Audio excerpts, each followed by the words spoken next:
Vážení rodičia, spomíname si na začiatok tzv.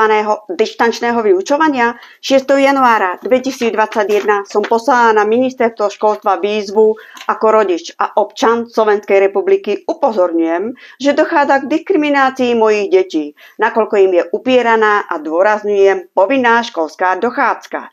Prvý stupeň základnej školy mal umožnené nastúpiť do škôl, začať čo druhý nepochopiteľných a ničím nepodložených dôvodom do škôl nastúpiť nemohol.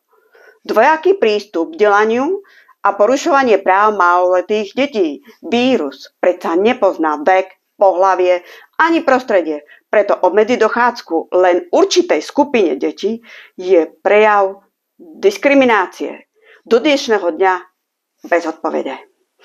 Školský zákon však v tomto čase nepoznal terminológiu prezenčná výučba. Štúdium delil na dennú a individuálnu formu štúdia. Čiže dištančné vyučovaním sme mohli nazvať tak nejaké externé štúdium, ale to neumožňuje povinná základná školská dochádzka.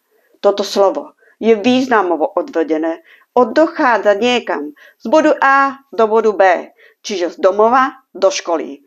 Toto nebolo možné porušiť ani v čase vojny. Ministerstvo školstva sa poučilo a zmenilo zákon aj o túto formu. Denná forma štúdia sa bude môcť už uskutočňovať aj ako dištančná, čo znamená bez priameho kontaktu vyučujúceho, čiže učiteľa, so žiakom, ale prostredníctvom komunikačných prostriedkov, najmä využívaním počítačových sietí.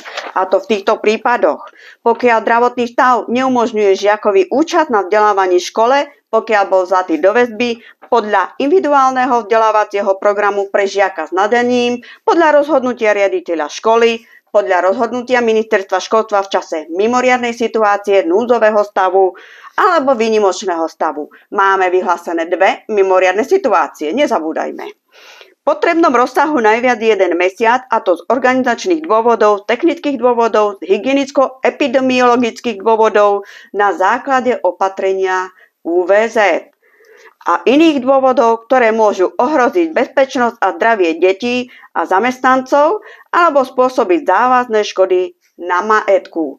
Pod týmto vymenovaním sa dá schovať už naozaj čokoľvek a na základe hocičoho. Vlastenecký blok s týmto znením zásadne nesúhlasí.